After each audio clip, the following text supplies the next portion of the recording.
أعوذ بالله من الشيطان الرجيم. بسم الله الرحمن الرحيم. يسبح لله ما في السماوات وما في الأرض الملك القدوس العزيز الحكيم. هو الذي بعث في الأميين رسولا منهم يتلو عليهم آياته ويزكيهم ويعلمهم الكتاب والحكمة وإن كانوا من قبل لفي ضلال مبين. وآخرين منهم لما يلحقوا بهم وهو العزيز الحكيم.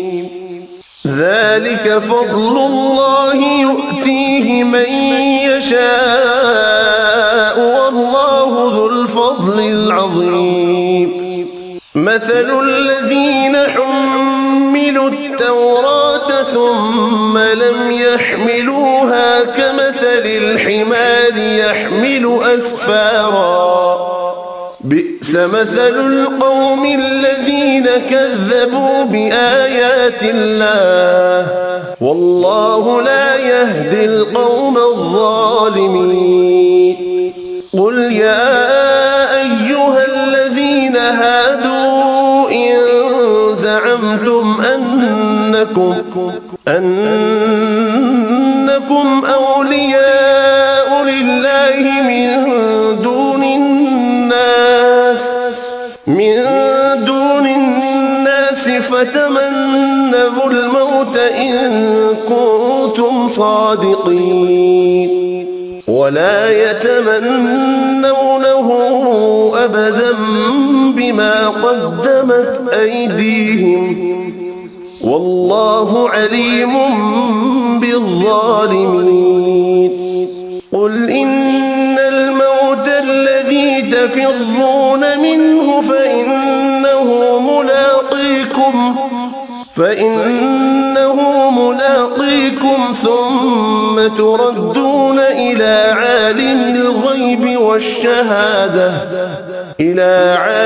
الغيب والشهادة فينبئكم بما كنتم تعملون. يا أيها الذين آمنوا إذا نودي للصلاة من يوم الجمعة فاسعوا إلى ذكر الله وذروا البيع ذلكم خير لكم إن كنتم تعلمون. فإذا قضيت الصلاة فانتشروا في الأرض وابتغوا من فضل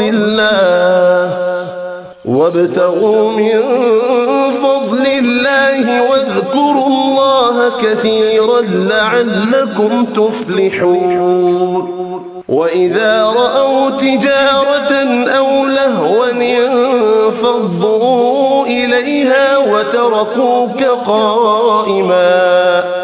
قل ما عند الله خير من اللهو ومن التجارة والله خير الرازقين. صدق الله العظيم.